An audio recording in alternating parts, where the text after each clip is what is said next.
એક હારો મોટી પેઢીનો શેઠિયો જો આપણને મળી જાય તો આપણને ચિંતા નથી રહેતી. તો કલ્પના તો કરો કે જેને મહાદેવ મળી જાય, ભગવાન શિવ મળી જાય.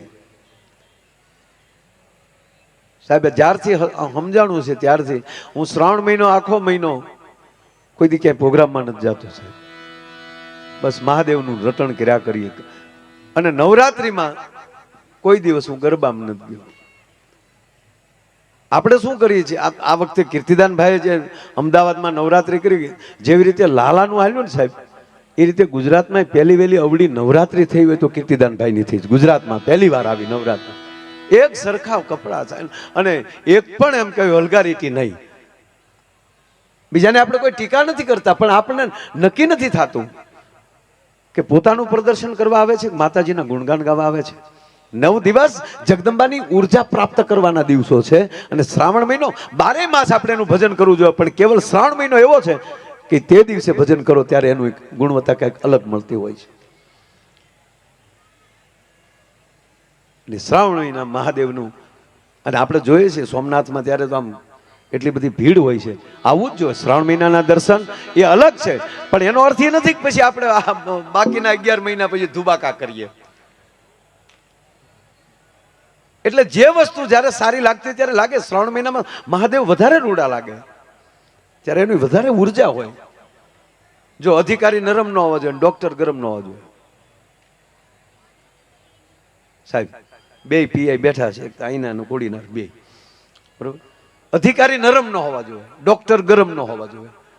કોઈ પણ અધિકારી હોય એ ભલે ભક્તિભાવ કરે, મંદિરે જાય, પગે લાગી લે, પણ જ્યાં વર્ધી પહેરાઈ જાય અને હાથમાં દંડ હોય તો સારું લાગે. પછી એ કઈ માળા લઈને રસ્તે નીકળી જાય, શ્રી રામચંદ્ર પાલુ ભજમન હરણ બાબાભાઈ દારણ, એ કે સારું ન લાગે.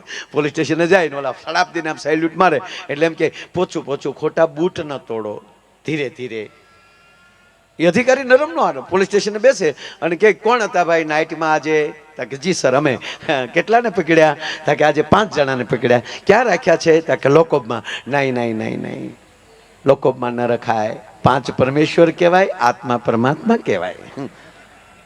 ચાલો 5 એને બારા કાઢો, 5 એને સ્નાન કરાવો. બિચારા નાયેલા નહીં હોય, ચાલો ભીલા 5 સ્નાન કરી લ્યો. 5 એને આસન આપો, બેસાડો. ગોરદાદાને બોલાવો, મિલનભાઈને બોલાવો. મિલનભાઈ અને વિધિ કરાવો. 5 એના હાથમાં પાણી આપો. ચાલો મિત્રો 3 વાર પી જાઓ. માધવાય નમઃ, કેશવાય નમઃ, ગોવિંદાય નમઃ. હાથ ધોઈ નાખો અને હવે આંખે પાણી અડાડીને બોલો, તમે આ ગુનો કર્યો છે? ઓલા એમ માને? એ તો પગના તળિયા મળે ને ફાટવા, તારે કે રવા જો, કહી દઉં છું, બધું કહી દઉં છું. અધિકારી નરમ ન હોવા જોઈએ, ડોક્ટર ગરમ ન હોવા જોઈએ. ડોક્ટર બીજી માં છે. સર્વસ્થ શરીર જોવાનો કોઈને અધિકાર હોય તો એક માને બીજા ડોક્ટરને. હા, શરીરના ભગવાન છે ડોક્ટર. બે જ વસ્તુનું ધ્યાન રાખવાનું, ભગવાનનું ડોક્ટરનું. ભગવાનની કફા મરજી થાય તો ડોક્ટર પાસે મોકલી દે, અને ડોક્ટરની કફા મરજી થાય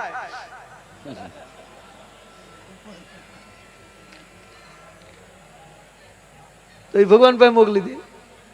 અરે એક દીકરી હારે જતી હતી ને બેન, એક દીકરી હારે જતી હતી, બોલો આખું ઘર સાસરે જાય વળાવે એટલે રોવે ને બધા. દીકરી રડતી હોય, બાપાને પરિવારને બધ ભરી ભરીને દીકરી રડતી હોય. આ તો દીકરી નહોતી રડતી, બોલો આખો પરિવાર રોતો હતો. અને ઓલી બધા આમાં ડોળા કાઢે, હું રોવો છો, એ શું કરો છો એમ કરીને વરરાજાને કીધું તમે ગાડીમાં બેસી જાવ ને, તમે હું સામું જોવો બધા કોઈ બેહો. વરરાજાને બેહાડી દીધો ગાડીમાં. ત્યાં તો પણ ગઢામાં એ મીડિયા રડવા, એ દીકરી, એ મારા બાપ, એ મારો વાલનો દરિયો. હણ દીકરી પાછી ફર્યો કે પણ શું રડો છો? હું પહેલી વાર હારે જાઉં છું. ત્યારે ખબર પડી ગઈ કે આખું ઘર રડતું હતું. હવે મારી માં રહેજે. 2 કોલેજની દીકરીઓ કોલેજ પૂરી કરી અને છેલ્લા વર્ષમાં હતી, લાસ્ટ યરમાં, અને કોલેજમાં બહાર નીકળીને 2 દીકરીઓ વાતું કરતી જતી હતી કે હે બેન તે રામાયણ વાંચી? એ કે મેં 2 વાર વાંચી. મારે આ ગ્રેજ્યુએશન પૂરું થાય ને એટલે મારે રામાયણ ઉપર PhD કરવું છે. સારી વાત કહેવાય, પણ કેવલ ડિગ્રી માટે નહીં, અનુભવ માટે. એ કે મેં 2 વાર વાંચ્યું. તક મેં 1 વાર વાંચ્યું. તને કે કેવું લાગ્યું? તક મને મજા ન આવે. બોલ, મન ન જામ્યું. કે કેમ? સીતાજી અભણ હશે. બોલ, લે વાતું કરજો જ 2. સીતાજી અભણ હશે બોલ, નકર રામને વનવાસ હતો તો ખોટે ખોટું 14 વર્ષ શું કામ સાથે હેડ્યું જવું જોવે? જનક જેવો બાપ ન્યાનો ટેચડો કરીએ, દશરથ જેવા સસરા, શું કાંઈ ઘટતું હતું? હું આવું તો જવું જ નહીં, પણ તું ક્યાં જનકનું સોરું છો? તારે હાટું કાંઈ સંયમર ન કરવાનું હોય, તારું ધ્યાન રાખવું પડે અમારે. સીતાજીને આજ હું તમે નથી ભૂલ્યા એનું કારણ એ છે કે જગદંબાનું સમર્પણ છે. અને તમે સાંભળી લેજો, પાયામાં માં છે, પાયામાં દીકરી છે. કોઈ પણ પરિવાર હોય, એ પરિવાર ઉજળો લાગતો હોય તો ઘરે એવી જગદંબા બેઠી હોય તો ભગવાન મહાદેવને ભલે સોમનાથ દાદા બેઠા પણ કહું કે મહાદેવ રૂડા એટલે લાગે બાજુમાં ભવાની બેઠી છે, રામ એટલે રૂડા લાગે બાજુમાં જાનકી છે, કૃષ્ણ એટલે રૂડા લાગે બાજુમાં રાધિકા છે. રાધા ન હોય ને તો કૃષ્ણ આધા લાગે સાહેબ. એમ પરિવારમાં એવું ખોરડું હોય તો મહેમાન 5 આવે, નકર તમને લાગે મહેમાન ઘરે લઈ જવાય. હમણાં એક ભાઈ એની પત્નીને ફોન કર્યો કે 5 મહેમાન લઈને આવું છું, રસોઈ તૈયાર રાખજો. તો હમેલી ઝીણા અવાજમાં જવાબ આવ્યો, એ સુવિધા આપકે ટેલિફોન में उपलब्ध नहीं है, એટલે લઈ જા લે. અમુક હાટું તો ઘરે ઢોસા લેતા જવા પડે, એ મગાવે, એ રાંધે કોણ? ભોજ્યો ભાઈ. પણ જ્યાં ખુમારી પડી છે, મારો કહેવાનો અર્થ, જ્યારે ભારત વર્ષનો પુરુષ મૂંઝાણો છે ત્યારે આ દેશની શક્તિ ઊભી થઈ છે. એના પતિને એમ કે મૂંઝાતા નહીં. એક બાજુ બધાયનો વિરોધ હાલતો હોય, ગમે એવા આક્ષેપો માથે થયા હોય, અને માણસ એમ કહેતો હોય કે હવે ખરેખર જીવાય નહીં, પણ ત્યારે એની અર્ધાંગના આવીને એમ કહે ને કે ભલે ને દુનિયા ગમે એમ કહે, હું થોડી કાંઈ બોલું, તમે અવળું કાંઈ વિચારતા નહીં, હું તમારી હારે છું. માણસ જીવી જાય સાહેબ. જ્યારે જ્યારે કાંઈ પણ પરિસ્થિતિ ખરાબ થાય ત્યારે એ પુરુષ જ્યારે ધ્રુજે છે ત્યારે દેશની શક્તિ આગળ આવે. કાલ હવારનો દાખલો લઈ લો, શેઠ સગાડશા ધ્રુજી ગયા હતા. ભગવાન રક્તપિતિયાનું રૂપ લઈ અને જેથી બિલખાના જાપામાં આવ્યા, 7 દિવસના ઉપવાસ થઈ ગયેલા, કારણ કે વરસાદની 7 દીની હેલી, કોઈ સાધુ મળે નહીં. અને ભગવાન પોતે જેથી રક્તપિતિયાથી આવ્યા ને શેઠ સગાડશા જોઈ ગયા. કોઈ માણસોએ કીધું કે શેઠ, એક ઓલા પીપળાના થડ પાસે એક સાધુ બેઠા છે, જોઈ તો રોમે રોમે રક્તપિત હાલ્યા. સાંભળજો આ વાત, રોમે રોમે રક્તપિત હાલ્યા જાય, સાધુ છે. ને આવીને શેઠ સગાડશા એટલું કહે છે, બાપા મારી ઘરે ભોજન કરવા, કારણ કે 7 દીની હેલી છે, તમે 7 દીથા જમ્યા નહીં હો? અરે કે નથી જમ્યો, હું 7 દીથા નથી જમ્યો. તક તો આવો મારા ઘરે. અને ત્યારે ભગવાન એમ કે વાણિયા મને લઈ જા, પણ તું મને જમાડી નહીં શકે. અરે હોય પ્રભુ, હું ગામનો નગર શેઠ અને હું તમને ન જમાડી શકું, આપ મારે ઓલે જમવા પધારો. પણ વાણિયા મને રહેવા દે, મને કોક અડે તોય પીડા થાય છે, મારા અંગમાલી રક્તપિત હાલ્યા જાય છે. હું તમને રૂના કરંડિયામાં લઈ જાઉં. સાહેબ કરંડિયાની અંદર રૂ ગોઠવું અને એની અંદર એને તેડીને બેહાડ્યા. શેઠ સગાડશા સંગાવતી માથે હુંડલો લઈ અને પોતાના આંગણે લઈ ગયા, નવરાવ્યા, લીમડાના ઊના પાણી કર્યા. અને એમ રૂના પૂંફળાથી એમ કહેવાય કે સાધુને રક્તપિત લૂચે છે, સાધુ રાડ્યું ના રહેવા દે. શેઠ મને પીડા થાય, હમણાં મટી જાય બાપુ, હમણાં મટી જાય. એને નવરાવ્યા, નવા વસ્ત્રો આપ્યા, ભોજન તૈયાર કર્યું અને ભોજનની થાળી જ્યાં પીરસી બાપુ. અને હવે અખિલ બ્રહ્માંડનો માલિક સાધુના વેહમાં પૂછે છે કે શેઠ શું છે આ? પ્રભુ પકવાન છે, લાપસી છે, શીરો છે, પૂરી છે, આપને જે અનુકૂળ લાગે. અને સાહેબ થાળીને ઠપાટ મારી પરમાત્માએ. હું એટલે કહેતો હતો, વાણિયા તું મને નહીં જમાડી શકે, હું અઘોરી સંપ્રદાયનો સાધુ, હું અન્ન નથી ખાતો, હું તો માટી ભરખનારો છું. ઓહો, આ વૈષ્ણવ સાધુ સાહેબ મચ્છર ન મારી શકે, ઈ ન જોઈ શકે, જીવદયામાં માનનારો માણા એ પરમાટી લાવે ક્યાંથી? સાહેબ વાણિયાનો દીકરો હોવા છતાં આંગણેલી ભૂખ્યા જાય તો આશરા ધર્મ લાજે, એ સમજીને કસાઈ વાડે જાય, પરમાટી લાવે, ઈ રાંધે જે વાણિયારે ભાત સિવા રાંધ્યું ન હોય સાહેબ. અને એને એક સત્યના માટે આપણી ધરતીની ખુમારી હું છે એ વાત કરી રહ્યો છું આપણી સામે. અમારી પાસે જોક્સ પીડ્યા જ છે, જોઈએ એટલા પીડ્યા. મારા બાપ પણ આ મેળામાં બેઠા આયલી કંઈક સારી વાત કરીને જાય અને સોમનાથની ધજાએ શબ્દ અડી જાય ને તોય અમે અમર થાય, અમારા નામ અમર થાય સાહેબ. આમ આપણે ભેગા થાય સાહેબ. એટલે વાત એ કરતો હતો કે એ જામ 2 જ મિનિટનો આ પ્રસંગ છે સાહેબ, પણ માણસને હલબલાવી નાખે કે આ દેશની સ્ત્રી ધારે તો શું કરી શકે. એ માટી રાંધી અને જબ થાળ ધર્યો કે લ્યો પ્રભુ જમી લ્યો. શેની માટી છે? પશુની માટી. વાણિયા હું કહેતો હતો તને કે તું મને નહીં જમાડી શકે, હું તો માણસની માટી ખાનારો છું. હા હા હા, માણસ દાડીએ ન મળે, મરવા કોણ મળે? અને તેથી શેઠ સગાડશે ધ્રુજી જાન ઓરડામાં માથું પકડી બેઠા. દેવી હવે શું કરું? મારે આંગણેલી કોલ મહેમાન ભૂખ્યો જાહે તો કાઠિયાવાડમાં કોકની ભૂલો થા ભગવાન, થઈ જા મારો મહેમાન, તને સ્વર્ગ ભૂલાવું શામળા. કાલ શેઠાણી આ દુહો કોઈ નહીં ગયો. અને તે દી આ દેશના જગદંબા એટલું બોલી છે, શેઠ એમાં મૂંઝાવાનું ન હોય. તક મૂંઝાવ નહીં તો હું કરું? મરવા માણા કોણ મળે ને કોને રાંધો? તક તો જેને મેં 9.5 મહિના મારા પેટમાં રાખ્યો, એ 7 વર્ષનો મારો સેલૈયો ભણવા ગયો, એ તેથી કેદી કામ આવશે? જાઓ એને લઈ આવો. સાહેબ પરમાત્મા સાંભળે છે ઓસરીમાં બેઠો બેઠો કે આ હા વાણિયા કરી ખરી હો. સાહેબ 100 રૂપિયે માસ્તરનું રૂપ ધારણ કર્યું અને નિશાળે પોગી ગયા પરમાત્મા. અને શેલિયાને કીધું કે શેલિયા આગળ તારા બાપા આવે છે તને લેવા માટે, તું ભાગી જા. કે કેમ? તા કે એક મહેમાન આવ્યો છે, એ મહેમાન ધુતારો છે અને તારા બા બાપુજી એના ભાવમાં આવી ગયા છે અને એ તને મારી નાખશે અને તને મારી અને તારું ભોજન એને પીરસવાના છે, તારું માથું કાપી નાખશે. તેથી 7 વર્ષનો દીકરો જેની માવુએ પેટમાં હોય ને બાળક, જ્યારે રામાયણના પાઠ કર્યા હોય ને, એ આવા દીકરા થાય. ખરે માસ્તર, તમે માસ્તર થઈ, તમે મારા ગુરુ થઈને તમે મને આવી સલાહ આપો કે માવતર આવે છે ને ભાગી જા. જે માવતરે મને ઉછેરીને મોટો કર્યો એના માટે એક માથું નહીં, રાવણ ઘોડે મને 10 માથા હોય ને તો હું 10 માથા દેવા તૈયાર છું. હવે મારે ભગાઈ નહીં, ભાગું તો મારી ભૂમિકા લાજે. આ ભોરિંગ જીલે નહીં ભાર, આ મેરુ સરીખા ડોલવા લાગે, પછી આકાશનો આધાર. આ મેરામણ માજા ભલે મૂકે પણ આ શેલીઓ સત ન ચૂકે. અંતે સાંભળી લો, ટૂંકી વાત લઈ લો, વાત તો બહુ મોટી છે. આવે છે, એને ખાંડે છે, એનું ભોજન તૈયાર કરે છે અને એ થાળી પીરસી.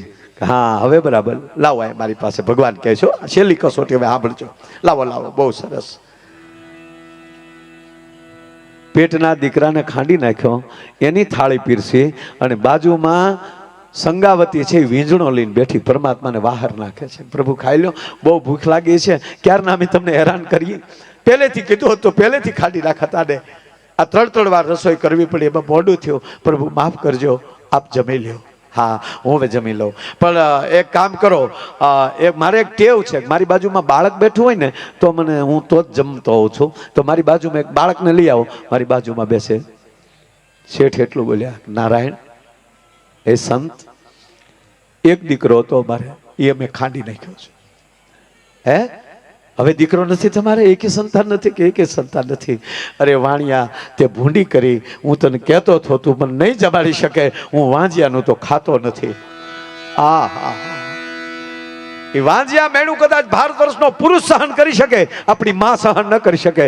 અને હવે સંગાવતી ઊભી થઈ,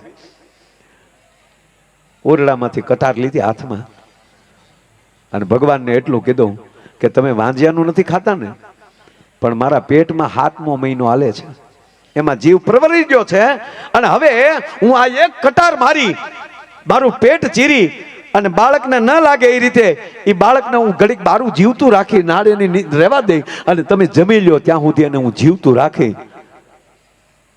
હવે ઊભા ન થતા. બાપુ જાણી તને કહું છું બાવા, સાંભળ મારી વાત. ઓધાન છે મારા પેટમાં એને મહિના પૂરા 7, હવે જેમાં વણ નહીં દઉં જાવા, તું ભાગીશમાં બાવા.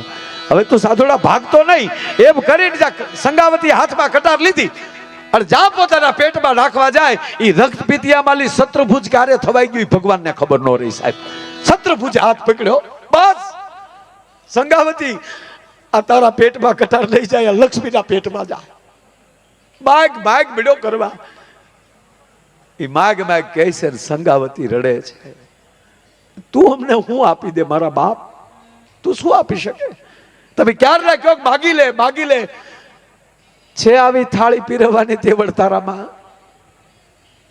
સાહેબ એ ભારત વર્ષની માં જ આપી શકે, બીજું કોઈ ના આપી શકે.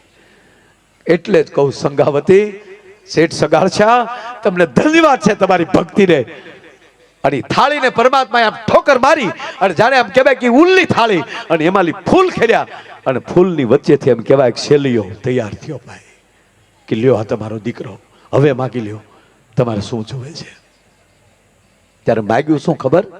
ત્યારે 2 માણસે એટલું માગીને એટલું કીધું કે પ્રભુ માગીએ એટલું કે આગળ કળિયુગ ઘોર હાલ્યો આવે છે આવી માંગણી બીજા પાસે ન કરતો, બીજું કાંઈ અમે માગતા નથી, તારી પાસેથી અમારે માગવું નથી કાંઈ. મારો કહેવાનો સૂરી છે કે જ્યારે જ્યારે પુરુષ ધ્રુજો છે ત્યારે ત્યારે આ દેશની શક્તિ આગળ આવી છે. કોઈ પણ નહીં. એક ભાઈને ઊંઘ નહોતી આવતી, પડખા ફેરફેર થયો હતો રાતે.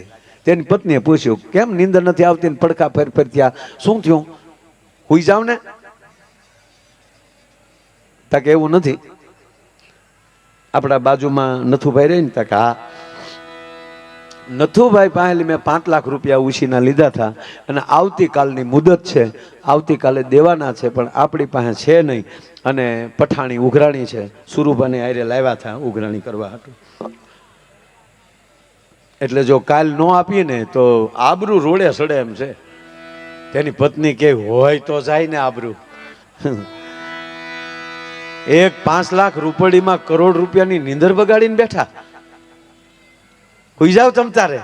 એટલે આને શું થયું કે 5 લાખ રૂપડીમાં નીંદર બગાડીને, કરોડની નીંદર બગાડીને બેઠા. આની પાસે કાંઈક ઘરેણા હશે, અમુકને તો આવા જ વિચાર આવે ને, આ ઘરેણા હશે તો વેચી નાખશે અને આગળ બધો લેણા માલ નીકળી જાવ. પણ બેને શું કર્યું ખબર? બારી ખોલી, બારી ખોલીને હાથ કર્યો, નથુભાઈ, એ નથુભાઈ. કે હા બેન, તમારા ભાઈ પાસે 5 લાખ રૂપિયા માગો છો? કે હા. સુરુભાઈ આવ્યા હતા? કે હા. બે સાંભળી લેવો, 1 રૂપિયો નથી દેવાનો, થાય કર લેજો કરીને બારી બંધ કરી દીધી અને પછી કીધું હુઈ જાવ, જાગશે હવે ઓલા બે. હુવડાવી હતી. અને હું તો આ જમાડાને કહું છું કે તમે અત્યારે આ યુગના ભાગશાળી છો, જોઈને હક પણ કરો છો. અત્યારે હક પણ જોઈને જ થાય છે ને. પેલા આવું નહોતું. આ વડીલોને પૂછો, આ જૂનો લોટ. જો પેલા આપણે હું થોડીક આગળ વાત, આપણા બાપા બાળક હતા ને, નાના હતા ને, તો એના બાપા એમ કહેતા ને, દાદા આપણા જે હોય એના બાપા, એ એમ કહેતા કે આ નહીં કરવાનું. એટલે સાહેબ પ્રશ્ન જ નહોતો, નહીં જ કરવાનું એ કામ. પછી આપણે નાના થયા એટલે આપણા બાપા એમ કે આ નહીં કરવાનું, એટલે લેવલ ક્યાં આવ્યું ખબર? આપણે એમ કે નહીં કરવાનું એટલે આપણે એટલું કહેતા હું કામ નહીં કરવાનું, તો સમજાવે આ માટે, બરાબર તો નહીં કરી, બરાબર એટલું જ. હવે આ મોબાઈલ નવી પેઢી ઊભી થાય ને, એને એમ કહો ને કે એ છોકરા આ નહીં કરવાનું, તો એ શું કહે ખબર? જે સોમનાથની નજીક નહીં હોય એની વાત છે, જેના ઘરમાં ધર્મ નહીં હોય એની વાત છે. એને એમ કહે છે કે આ નહીં કરવાનું, એટલે હામાં કે પપ્પા એ તો થશે જ, તમને સારું લાગે તો સાથે રહ્યો. એમાંલી બહાર આવવું હોય ને તો ધર્મને પકડી રાખજો, તો આ સંસ્કારને પકડી રાખજો. નહીં હમણાં એક છોકરો જોવા ગયો, આ ખરેખર આ વડીલોએ કોઈ જોયું જ નહોતું અમારા સુધી, અમે ક્યાંય જોવા નહોતા ગયા. જોવાની ક્યાં કરો સાહેબ, એ જે શેરીમાં રહેતા હોય ને શેરીમાં ન નીકળાય એટલી મર્યાદા હતી. લ્યો હા, જોવા જતા જ નહીં. એ તો પાછળ ફેરા ફરો ન્યાય થોડું કઈ માંડવામાં મોઢા દેખાડવા એવું આડું ઓઢેલું હોય ને એટલું બધું એ જોઈએ કે આપણને ન દેખાય કાંઈ. આ લાજુ સનગ્લાસ જેવી હતી, એ અંદરથી બધું જોતા હોય, આપણે ન ભાળીએ કે. એટલે માંડવામાં ન જોયા હોય આપણે.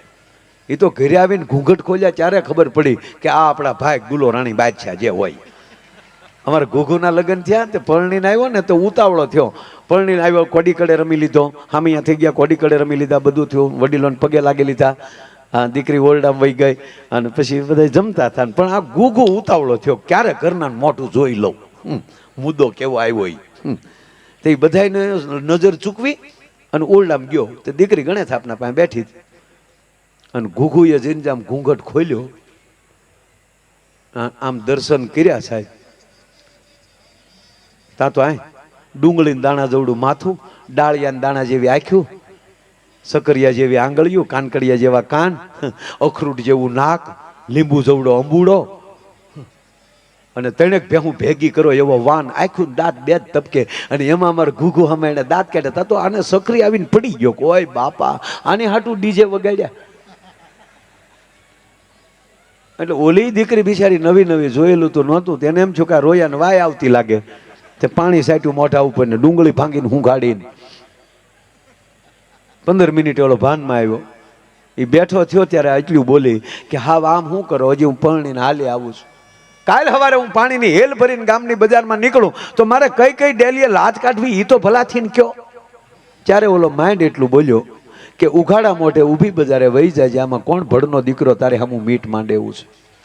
અને રહી વાત લાજની, તારે લાજ કાઢી હોય ને તો મને જીવવા દેવે, મારી એકની કાઢજે. સાહેબ આ દેશ છે ને એ રૂપનો દેશ નથી, ગુણનો દેશ છે. સાંભળજો, તમે રૂપાળા કેટલા છો એ મહત્વનું નથી, તમારી અંદર ગુણ કેટલા છે એ મહત્વની વાત છે. પણ હવે આ જોઈને થાય છે, બધા જોવા જાય છે. હમણાં એક છોકરો જોવા ગયો એટલે દીકરીના બાપાએ કીધું જો દીકરી ઓરડામાં બેઠી, જાઓ બેટા વાતચીત કરી લ્યો, જાઓ મારો દીકરો. તો ઓલો છોકરો ઓરડામાં ગયો ને ત્યાં તો ઓલી દીકરી ઊભી થઈ ગઈ, આવો આવો ભાઈ. વિવેક તો આપણા બાપનો. આવો ભાઈ કીધું તા તો ખોટો રૂપિયા ડફથી નીકળી ગયો બારો. એને બાપાને કીધું હાલો બાપા હાલો. તક કેમ? તક પૂરું. તક શું થયું બેટા? તક તમારે એક દીકરી વધી ને મારે એક બેન વધી. સાહેબ બેઠા એટલે એક જોક કહું તમને, એક જણો જોવાઈ ગયો ને એટલે અમુક દોઢા બહુ હોય. આમ ખરેખર આમ જોઈ જમાડાઓ આ બેટી બચાવો અભિયાન હાલે છે, 20% ઓછા છે દીકરીઓ. માગું આવે સંબંધ કરી લેવો. આ ઘણા લક્ઝરીની વાટે રે એસટી ડેપો ઊભા ઊભા લક્ઝરીમાં જાવું છેલ્લે સકડામાં બેહીને જાતા ફકક. એટલે બહુ વાટું ન જોતા, ગોઠવાઈ જાજો. હા, તાવડો જોવા ગયો એટલે હું હોશિયાર તાજો આમ સુધરેલો. તો બોલે કીધું જાઓ ઓરડામાં, જો દીકરી બેઠી હતી, બેઠા હતા. દીકરી આવી બાજુમાં બેઠો, નમસ્તે નમસ્તે.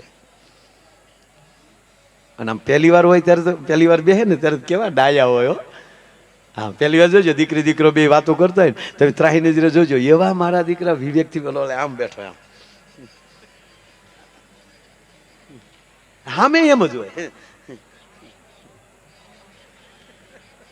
આપણે એમ થાય કે રામે આની પહેલી મર્યાદા શીખ્યા લાગે. હા, એટલે આને ધીમે ધીમે પૂછ્યું કે તમારી એજ કેટલી છે?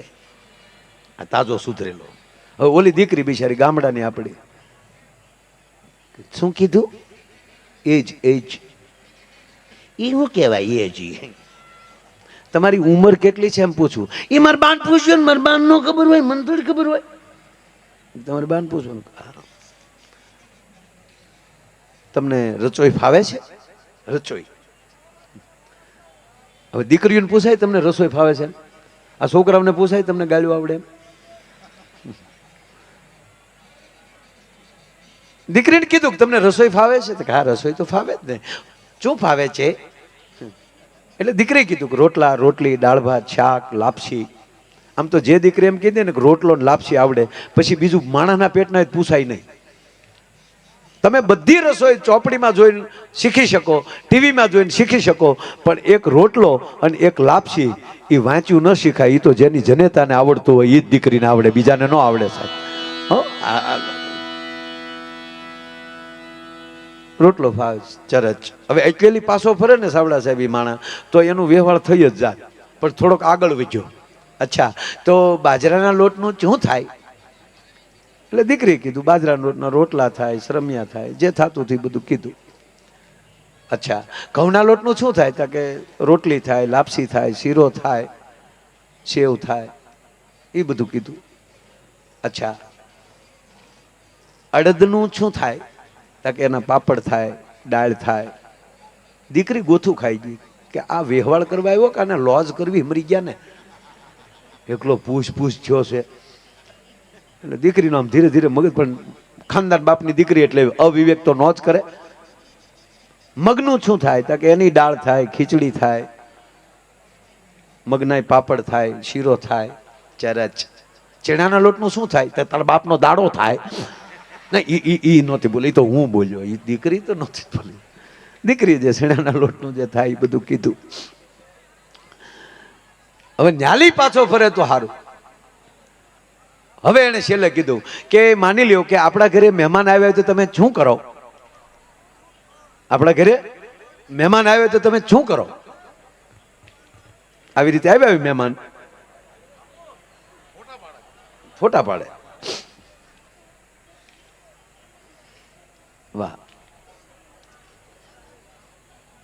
આપણે ઘરે મહેમાન આવે તમે શું કરો? એટલે દીકરીએ કીધું કે ચાનો ટાઈમ હોય તો ચા પાવ, જમવાનો સમય હોય તો જમાડું. તા શું કે જમવાનો જ સમય છે તમે શું કરો? તો હું જમાડું. આપણા ઘરમાં લોટ ન હોય તો તમે શું કરો? તો કે ગાય ગાય દળી નાખું. આપણા ઘરમાં અનાજ ન હોય તો તમે શું કરો? કે તમને મહેમાનને ખબર ન પડે પાડોશીમાંથી ઉછીનું લઈ લઉં અને જમાડું. પાડોશી સાથે સારો સંબંધ ન હોય તો તમે શું કરો? તો કે તમને મહેમાનને ખબર ન પડે એમ દુકાનેલી વેચાતું લઈ આવું. આપણા ઘરમાં એક પણ રૂપિયો ન હોય તો તમે શું કરો? અરે મારું ઘરેણું વેચી નાખું પણ મહેમાનને ભૂખ્યા ન જવા દઉં. તારી માથે એક પણ ઘરેણું ન હોય તમે શું કરો? અરે કે ઠામડા વેચી નાખું પણ મહેમાનને ભૂખ્યા ન જવા દઉં. આપણા ઘરમાં ઠીકરાના વાસણ સિવાય બીજું કઈ ન હોય તમે શું કરો? દીકરીએ ફડાકો બોલાવ્યો, નીકળે લુખા નીકળ. તારા ઘરમાં લોટ ન હોય, તારા ઘરમાં રૂપિયો ન હોય, તારા ઘરમાં વાસણ ન હોય, મારી માથે ઘરેણું ન હોય, પાડોય આરે સંબંધ ન હોય, તો તારા ઘરમાં હું મારે એરું પકડવા? નીકળ. એના બાપાને કીધું બાયો ડેટા વગેરે ન બોલાય, ચૂ કરો તારા બાપના સાઈજા લઉં બેઠી બેઠી. સાહેબ સંસ્કાર છે ને એ માના કોઠામાં લઈ આવે છે. એટલે અમારો મેઘાણી લખે છે કે મારી જનની નહૈયામાં પોડંતા પીધો કસુંબીનો રામ.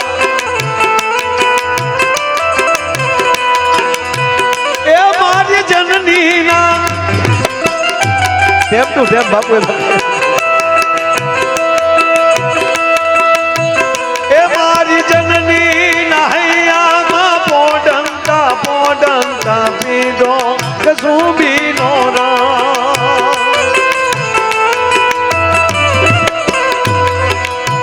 હે મના ધોલા ધાવણ કેરી ધારાય પાનો કસુંબીનો રંગ. હો રાજ મને લાગ્યો, હો રાજ મને લાગ્યો, હો રાજ મને લાગ્યો કસુંબીનો રંગ.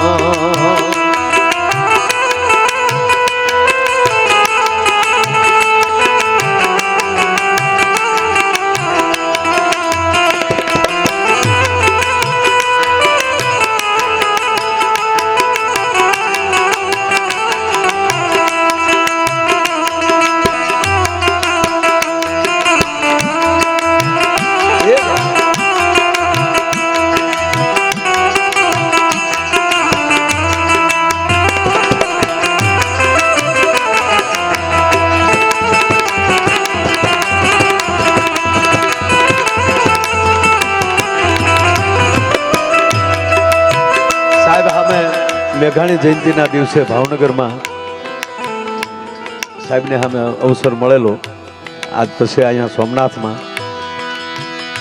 આ પંક્તિ મેઘાણીની મને બહુ ગમે છે. એવા ભક્તોના તંબુરથી ટપકેલો મસ્તી ભર ચાખ્યો કસુંબીનો રામ.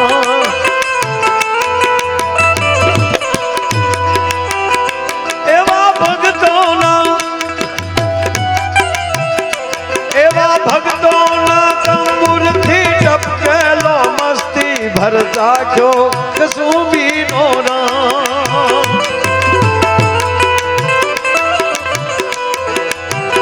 એવી વાલી દિલદારોની પગની મેદી પરથી ચૂનો કસુંબીનો રામ. સાહેબ આ પંક્તિમાં થોડો ગોટાળો છે. ગોટાળો એટલે સમજવામાં આપણને, મેઘાણીની કોલમમાં ગોટાળો ન હોય. જો શું લખ્યું? ભક્તોના તંબુરથી ટપકેલો મસ્તીભર ચાખ્યો કસુંબીનો રંગ. અદ્ભુત. એને જેના ખોરડે ભક્તિ હશે ને ત્યાં જ વીરતા હશે. રાકાથી રામ ન ભજી શકાય. જ્યાં ભક્તિ હશે. મહારાણા પ્રતાપ મહાન છે એનું કારણ એ છે કે હગી મોટીમાં મીરાબાઈ છે. સગા મોટીમાં મીરાબાઈ. રાણા ભોજના અર્ધાંગના ઈથી નાના રાણા વિક્રમ અને ઈથી નાના રાણા ઉદયસિંહ નું સંતાન એટલે મહારાણા પ્રતાપ. ભક્તોના તંબુરથી ટપકેલો મસ્તીભર ચાખ્યો કસુંબીનો રંગ. સાહેબ 2 જ મિનિટ લેવી છે તમારી વચ્ચે. આ મેઘાણીની એક એક પંક્તિ ઉપર આખી રાત કાયદેસર બેઠક હોય ને તો બોલી શકાય. અને તરત એને લખ્યું વાલી દિલદારોની પગની મહેંદી પરથી. સાહેબ આવી વાતો ક્યારેક જ કરવામાં આવે છે. સ્ટેજ ઉપર બહુ આ વાત ઓછી થઈ છે. ભક્તોના તંબુરથી ટપકેલો મસ્તીભર ચાખ્યો કસુંબીનો રંગ અને વાલી દિલદારોની પગની મહેંદી પરથી ચૂમ્યો કસુંબીનો રંગ. માતાઓ બહેનો આ બધા બેઠા છો પણ માફ કરજો. કોઈ પ્રેમીએ એની પ્રેમિકાની પગની પાનીએ ચુંબન કર્યું હોય એવો દાખલો નથી. એટલે માંગડા વાળાથી ચાલુ કરો અને કૃષ્ણ સુધી વ્યા જાઓ. આ હિરણને કાંઠે વડલા હેઠે રોકાણો. પાટણના નગર શેઠની કુંવરી દીકરી એટલે પદ્માવતી. જ્ઞાનલી લઈ અને કૃષ્ણ સુધી વ્યા જાવ. કોઈ પ્રેમીએ એની પ્રેમિકાની પગની પાનીએ ચુંબન કર્યું હોય એવો દાખલો નથી. તો મેઘાણી લખે શું કામ? મેઘાણી લખે છે કે વાલી દિલદારોની પગની મહેંદી પરથી, પગની મહેંદી પરથી ચૂમ્યો કસુંબીને. અને એક વાતું સાંભળે છે ને પછી મેઘાણી એક કવિતા લખે છે અને એની એક એક કવિતામાં લી એક એક પંક્તિમાં લી કીર્તિભાઈ હો વાતું નીકળતી હોય છે. આ ઘટના 2 કલાકનો પ્રસંગ પણ 2 જ મિનિટમાં પૂરો કરું. રાજસ્થાનની બાપુ ઘટના સાહેબ, રાજપૂતના લગ્ન થયેલા, પરિણાની પહેલી રાત છે, સિંગાર રસની અદ્ભુત ઘટના છે. રાજપૂતાણીએ પોતાના હાથનું ઓશીકું રાજપૂતને આપ્યું છે અને એમાં કાનની બુટી છે એ છુડલાની ચીપટમાં આવી ગઈ. એ કાનની બુટી જેવી છુડલાની ચીપટમાં આવી એટલે કણાઈ ગયું. રાજપૂત થઈ ઓય બાપા કહણાઈ ગામમાં ઓય મારી થઈ ગયું. આપણે હાદી ભાષામાં કઈ કહણ્યો. જેવો કહણ્યો ભેગો સળપ દઈને રાજપૂતાણે પોતાનો હાથ લઈ લીધો અને છળપ કરતી બેઠી થઈ ગઈ. અને અહીંયામાં ઘા સાહેબ વાગી ગયો. કા નાની હતી બેનપણીઓ હારે રમતી હતી, ભાગલે રમતી હતી, રાહડા રમતી હતી, હાચી મેઠમના રાહડા રમતી હતી. અને પછી થાક્યા પછી બેનપણીઓ હેડી હેડીની બેનપણીઓ કાનમાં મોટા નાખી નાખીને વાતો કરતી. અને તેથી મને પૂછતી કે હે બેન તું કેવો વર પસંદ કરી, તું કેવો ધણી પસંદ કરી? તેથી હું કહેતી હતી કે સૈયર પહેરું છુડલો, જીનરી અખિયા લાલ, પછી ઘડી પર સુહાગન રહું, મારો આખો આખો ત્યાં એના પાળિયા ઉપર જિંદગી ભલે કાઢી નાખવી પડે પણ મર્દના ફાડિયાને ભણવું છું. એને બદલે જેને કાનની બુટી ખાલી કચરાઈ ગઈ હોય માણી કરી ગયો, એ ધીંગાણામાં શું જઈ શકે? એ શું ધર્મનું રક્ષણ કરી શકે? આ હૃદયમાં ઘા લાગી ગયો રાજપૂત. પણ રાજપૂતને ખબર પડી ગઈ કે આ મારાથી ભૂલ થઈ ગઈ. કારણ કે ભાલાનો ગાન ચૂડાની ચીપટીમાં બહુ ફેર છે. સોય મારે ને એની પીડા થાય, ભાલાના ગાની પીડા હું ન થાય. રાજપૂત નથી ગયું કરી ભારે અને માળાનો બેરથો મુકાઈ ગયો ઢોલિયા ઉપર કે રાજપૂત આ ઓરડા બહાર વાત ન જ આવી જો મેં અને તારી ઓઢણી ઓઢી તારી અર્ધાંગનાથી નાખી જિંદગી કાઢી નાખું, પણ હવે આ ઢોલિયાનો અધિકારી તું નથી. કે પણ સમય તો આવવા ગયો રાજપૂતાણી. હવે આની પરીક્ષા ક્યાં બીજેથી હોય નહીં, તો એવો સમય આવીને ઉભો રહે ત્યારે ખબર પડે. માથેલી અમુક વરસ ગળથોલિયા ખાય અને સુરભા વયા ગયા. અને એમાં એકવાર એમ કે દિલ્હીનું કટક ચડ્યું, મુંબઈયો ઢોલ વાગ્યો, રડીબાંગ ઢીબાંગ રડીબાંગ ઢીબાંગ. અને હેડી હેડીના એમ કહેવાય યુવાનો ગામની રક્ષા માટે, ધર્મની રક્ષા માટે એમ કહેવાય યુવાનો મળ્યા ચાર થાવા. હવે અહીંયા રાજપૂત તૈયાર થાય છે, બખ્તર બાંધ્યું, જોટે તલવાર બાંધી, ઢાલ લીધી અને ઘોડી ઉપર સવાર થઈ. અને પછી એક નિયમ હોય કે રાજપૂતાણી આવે અને વિજય તિલક કરે અને તલવાર આપે હાથમાં. રાહે ઉભા છે. દાસીને 2 વાર કીધું, દાસી જી બાપુ આપણા માં ક્યાં છે? દાસી જાય છે, બા સાહેબ અમારા બાપુ રાહે ઉભા છે. તાકે એને કેવો ઘણો વજન થઈ ગયો, એને એમ કે આ ખાલી મને દેખાડવા હાટું એને આ ઢોંગ કર્યો. ટૂંકી વાત લઉં બાપુ, એ જાય છે ધીગાણામાં. અને પછી નિયમ એવો તો હાથ પડી જાય, યુદ્ધ પૂરું થાય અને જે પુરુષ પાછા ના આવ્યા હોય એની અર્ધાંગના રાજપૂતાણી પરિણાના કપડા પહેરે, હાથ પગમાં મહેંદી મૂકે, હાથમાં ગંગાજળની જારી લે, રથડો તૈયાર કરે અને પતિનું મસ્તક ગોતવા માટે સમરાગણમાં જાય અને એનું મસ્તક લે. ત્યારે સતી પ્રથા અને મસ્તક ખોળામાં લે, મોઢામાં તુલસી પત્ર મૂકે, ગંગાજળ મૂકે અને એક 500 રૂપિયો મૂકે અને પછી કાંટે ચડે અને પોતાના સતથી પોતાના પગના અંગૂઠેથી જ્વાળા નીકળે અને પતિ હારે સતી થાય. આ રિવાજ તમામ જાતા હતા. આ રાજપૂત પાછા આવ્યા નહીં. એટલે દાસી કીધું બા બધાય જાય છે. કે ભલે બધા જાય, એ ત્યાં ભાગી ગયા હોય અને ખોટી હું ભોઠી પડું મને મળે નહીં તો એની કરતા ભલે બધા, પણ ના બા સાહેબ નથી આવ્યા એટલે આપણે જવું જોઈએ. ટૂંકમાં રાજપૂતાણી તૈયાર થયા આખા સમરાગણમાં આટો માર્યો પણ રાજપૂત જેડ્યા નહીં. ફરતો આટો મારીને વહી આવ્યા. એ જ્યાં રથ ઉભો રહ્યો નીચે ઉતર્યા એટલે રાજપૂતની જનેતા નાની હાહુમાં હામાં ઉભેલા રૂપાના પતરા જેવા વાળ થઈ ગયા અને એને પૂછે છે કે બહુજી શું થયું? અને ત્યારે સામે દુહો આવે છે, સાહેબ સાંભળો. સારે રન મેં ફીરી એ ગંગા જળની જારી હાથમાં, सारे रन में मैं फिरी ये जारी हाथ लिया पर बाईजी तेरे बेटड़े वो तो दोकुल लजविया. हाहू नो कहता, बाईजी कहता, बाईजी तेरे बेटड़े दोकुल लजविया. ई माने कूल लजवानु मेणु लाग्યું ને 32 કરોડ રવાડા ઠરલાઈ ડોહીના બેઠા થઈ ગયા. અને સામે માં બોલી છે, બહુજી બહુજી મેરો બેટડો જેને મેં ધવરાવ્યો છે, બહુજી મેરો બેટડો તું હી સુગંધરો કાં તારી જેવી સિંહણનું પડખું સેવ્યું છે. કાં હશે ઘોડાની ગમ સાણીમાં અને કાં હશે ગજદંત. મારા દીકરાનું માથું જોવું હોય તો ઈ ઘોડાની ગમસાણીમાં પડ્યો હોય અને કાં હાથીના દંતાસળ ઉપર મારા દીકરાનું માથું હોય. અને ફરીવાર જાય છે. પણ સાહેબ ઘટના એવી બનેલી કે દિલ્હીનો સુબો હાથીની અંબાડીએ અને આ રાજપૂતે વચ્ચે એમ કે ભાઈ ઘોડું નાખેલું અને એકવાર ઘોડાની કહેવાળીમાંથી હાથ ફેરવીને એટલું કીધું કે હાથીના ખંભા તળ ઉપર ડાબલા માંડી દે અને સુલતાનની જો બોટી બોટી ન કર્યો તો રાજપૂતનો દીકરો મટી જાવ. અને સાહેબ બે બાજુ 20 અંગરક્ષકો હતા ભાલા લઈને એની વચ્ચે જ્યારે ઘોડું નાખ્યું એ ખાઈબકો તો ખરો શમશેર લઈને. એ શમશેર તો સુલતાન ઉપર ગઈ, એના તો કટકા કર્યા પણ એ ક્ષણે 20 ને આ બાજુ ને 20 આ બાજુના એ 40 ભાલા એમ કહેવાય રાજપૂત ઉપર નીકળી ગયા. અને ભાલાની હણિયું હોહરવ્યું નીકળી ગયું અને હાથી ગાંડો થયો. હાથી ઊંઢમાં લઈ અને એમ કહેવાય કે રાજપૂતને ઘા કર્યો આકાશમાં અને દાંત ધર્યો. એ ઓળની અંદર દાંત ભાંગ્યો. એ દાંતને ટેકે શરીર પીડ્યું છે અને કળાઈ ગયેલા મોરલાને કોઈએ માર્યો હોય એમાં ભાલા હોહરવા જાણે મોરના પીછ હોય એવા લાલ સટેક એમ કહેવાય કે લોયાળા દેખાતા હતા.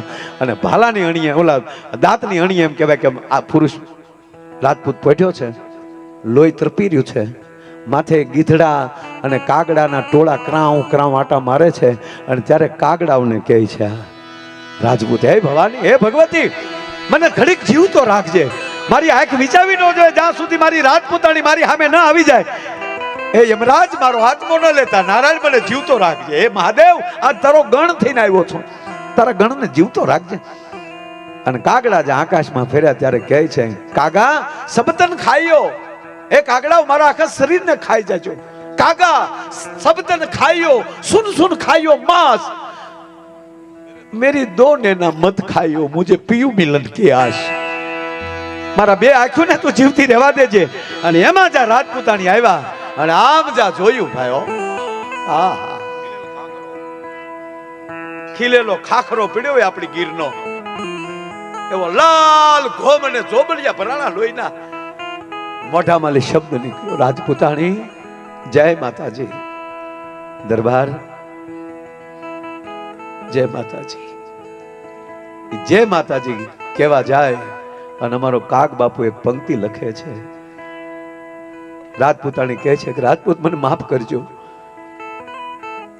કે મારા સોડાની સીપટીએ એ કણકણ્યો વાલા ધણી, હું તો ગવડું સમજી રે, એ મારી ભૂલ ઘણી. કાગવાણી રાજપૂતાણીની ભૂલ પુસ્તક મળે તો વાંચી લેજો. અને પછી રાજપૂતાણીએ મસ્તક લીધું ખોળામાં, લાકડા ખડકાણા, અગન દેવાણો અને લાકડા બાપુ જેમ હળગતા ગયા એમ રાજપૂતાણી પદ્માસન લગાવ્યું છે અને સામે ખોળામાં મસ્તક છે અને લાકડાનું બળવું અંદર જગ્યા થાવી. જય ભવાનીના નાદ સાથે એ રાજપૂતાણી અંદર બેઠા છે અગ્નિમાં. એમાં લાકડા બળવાથી અંદર જગ્યા થઈ, પદ્માસનનું છૂટવું, માથાનું ફરવું અને રાજપૂતનું મોઢું જે છે એના હોઠ જે છે એ રાજપૂતાણીની પગની પાનીએ અડવા અને મારા મેઘાણીને લખી નાખું કે ये विवाली दिलदारों पगनी मेरी परथी चुनो कसुंबीनो रंग, ओ राज मने लाग्यो, ओ राज मने लाग्यो, ओ राज मने लाग्यो कसुंबीनो रंग.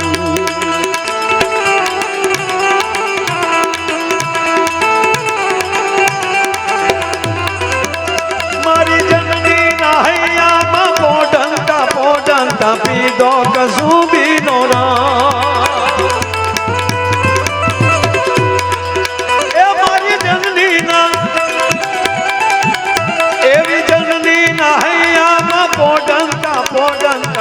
તો કસુંબીનો એમાંના ધોલા ધાવણ કેરી ધારાય પાનો કસુંબીનો રંગ આજ હવ ગાવો કસુંબીનો રંગ આજ ગાવે ગાવો કસુંબીનો રંગ ઓમ નમઃ શિવાય ઓમ નમઃ શિવાય ઓમ નમઃ શિવાય ઓમ નમઃ શિવાય ઓમ નમઃ શિવાય ઓમ નમઃ શિવાય ઓમ નમઃ શિવાય ઓમ નમઃ શિવાય ઓમ નમઃ શિવાય ઓમ નમઃ શિવાય ઓમ નમઃ શિવાય ઓમ નમઃ શિવાય ઓમ નમઃ શિવાય નમઃ બોલીએ સોમનાથ મહાદેવ દ્વારિકાધીશ કી रामचंद्र भगवान की मोगल मात की भारत माता की भारत माता की भारत माता की आभार धन्यवाद जय सोमनाथ।